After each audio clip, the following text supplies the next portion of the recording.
Well, the Orville delivered its penultimate episode of Season 3 called Domino. And, well, it's not exactly what I expected. Of course, that's my own theories about what was going on. It looks like, no, that wasn't the case at all. The Kalons were not playing some secret game and putting in, operatives disguised as different, whether they were Krill or Mocklins or whatever, and humans. All that sort of thing. Which I thought, oh, man, they might end the season on a cliffhanger. And they still might in some other way, but this episode pretty much resolves the Kalon War. I think it's pretty much over. Of course, it creates all kind of other problems that they'll have to deal with later, should they get the opportunity. But that's pretty much what happened here. It's a big adventure episode and a space battle and all that type of stuff. Once again, the comedy is all but gone. And I think that continues to hurt it somewhat.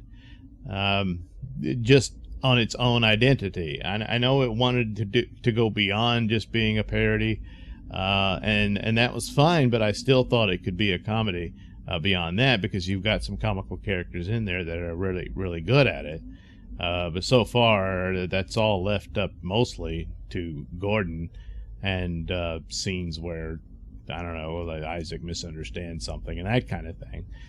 But yeah, it's missed. Some of the other episodes that were primarily just the sci-fi concept and whatever adventure they construct out of that seem to go a little slow, and all that. And I've heard some suggestions that this is due because of the lockdowns and stuff really hurt the show and obviously delayed it for quite some time.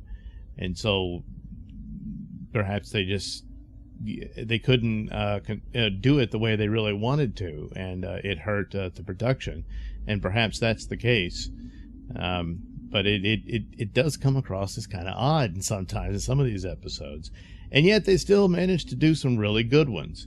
And this one, even though there's previous episodes that I think are better, easily by now there's only one more episode left and it might take the top spot, but the Twice in a Lifetime episode is the pinnacle of this one. It was an excellent episode. But this one is resolving, for the most part, this whole Kalon War story. And you can see the threads coming together for what they laid down, but the alliance is all split up and everything. And it also reveals that the Union had a secret weapon, which goes to show, it's like, boy, they really agreed to stand on their principles and whatnot and kick the Mocklins out. And it's like, you already lost the Krill, so what are you doing? Well, they had this weapon in the works. So that goes a long way. It's like, hey, we can risk it. And of course the weapon works very spectacularly, and this creates an interesting outcome to where they end up forming an alliance with the Kalon. There's all kind of betrayal and stuff like that, and I guess if the groundwork had been laid a little more, would have had more effect, but at the same time it works the way it is, and it's kind of reminiscent of the Undiscovered Country, the Star Trek VI film, of that sort of thing, where you actually had Klingons and Federation guys working together to prevent the peace talks so that they can keep the war going and stuff like that. Not that same plot point, but still unlikely alliances forming, and betrayals and whatnot. And for a while there, I thought they were about to reveal that, oh, these are all Kalons and they're working on some kind of subterfuge, and no, that wasn't the case. And so they go through with this, and then the weapon gets stolen. Krill and the Mocklins want to use it to wipe out the Kalon, and it's one of those things. It works to a point, but it's like Mercer is really on board with, but this would be genocide.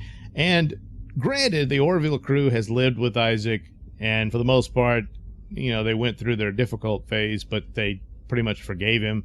And then they met the other Kalon who had all these human emotions, and I was thinking it was a trap of some sort, but apparently not. And so yeah, the groundwork is there for them to reach that point to where he's objecting to this idea of just detonating the weapon and wiping out the Kalon to eliminate their threat. And so the Union Council comes up with a compromise, and they said, we're going to wipe you out unless you want to talk terms. So they say, well, I guess we'll have to talk terms. And then the battle happens. I won't go into all the details. You should check out the show. But we lose a cast member who has to sacrifice themselves.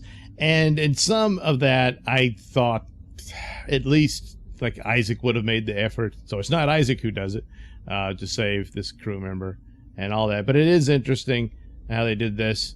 But if I tell you, it'll reveal it and everything. I've already revealed too much of it, to tell you the truth. But it's a spectacular show that they've done for this episode, because easily, of course, they outdo Star Trek, which they've been doing it all this season. And by Star Trek, I mean the current era Star Trek, not the classics or originals, but so that's good. I intend to praise them for this, but at the same time, it doesn't take much these days because of how bad it's gotten. But then they outdo Star Wars. Boy, they had more Star Wars-like action in aerial dogfights with their little. They introduced their new fighters and stuff like that in the opening of the season, and so now they've got a bunch of them into this space battle that takes place, and it's almost like going into the Death Star and this, almost like these trenches and stuff where they have these dogfights and everything, and it's well done. It's really good.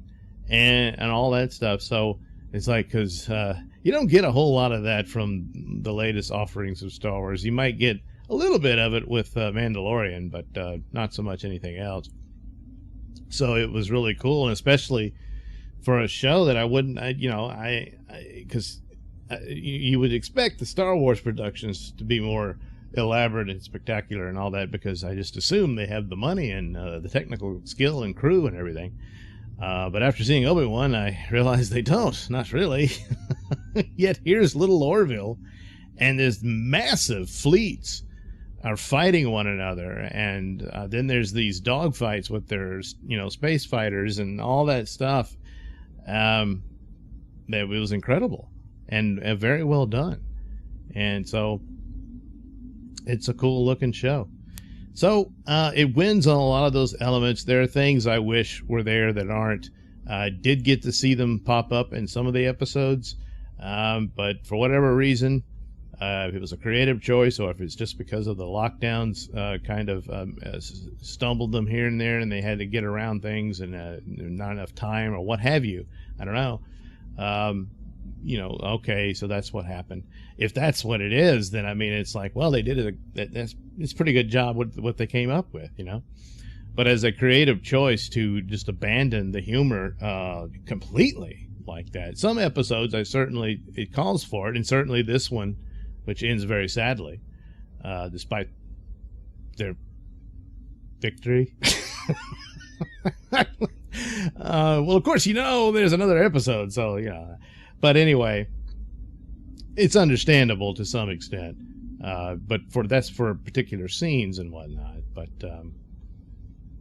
I think they need to pump that back into it, just for the purposes of the character and the nature of the show.